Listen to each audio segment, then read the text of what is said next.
All right. Here once again. Just got back from class. Real interesting class. We had the really interesting guest lecturer today, Ash from. Well, I guess now he's situated at UMass Amherst, my old alma mater. So that was cool. Actually, a lot of, I guess, interesting life events that he had, considering he was a returned Peace Corps volunteer. And being a Peace Corps volunteer myself, it's interesting to see what someone does when they choose to take the path in international development.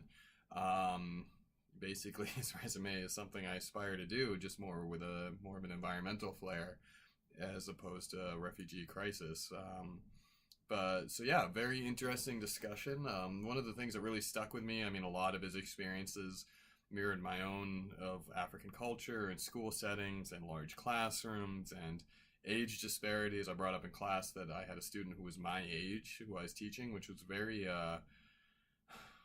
it was very difficult for me as a teacher. It was very strange to teach someone my age and then to reflect on my advantages of how I came to be in that position and how they were in that position, given that we were born in the same year.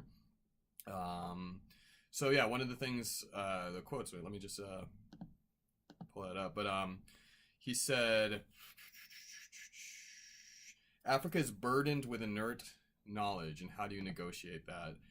I think, especially in the global aspect, everyone paints education as a truly positive thing, and it seems to be difficult to actually critique formalized education.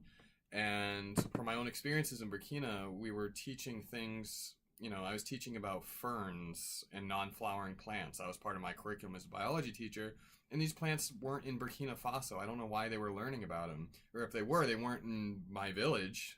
But I spent months teaching about non-flowering plants, and it's just like, why? Um, but that was just part of the curriculum, and it stayed in the curriculum. And there's all this inert knowledge, as he described it, that is muddying or weighing down or just not proving useful or beneficial to anyone, to the teachers teaching it, to the students learning it. So how do you address that? How do you uh, enact significant change to education curriculums? It's a very difficult thing to undertake.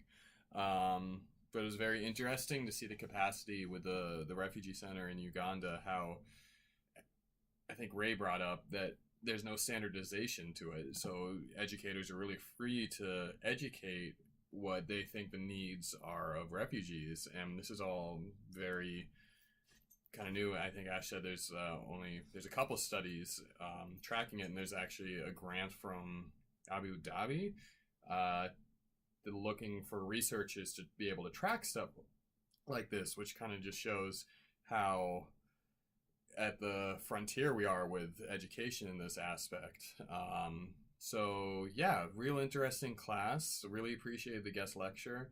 I appreciated when he just one last thing, kind of as a Peace Corps volunteer, we all kind of have this existential crisis of like, oh God, did we just further global capitalism? Did I just contribute to brain drain?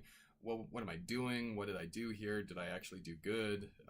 So it's interesting to hear that he still reflects on that years later. But I mean, given his resume, he's devoted his life to trying to better the lives of people. And, personally, as someone who's had limited experience in that capacity, I hope to, I wouldn't say follow in his footsteps, but, his rap sheet is something I hope to have myself someday.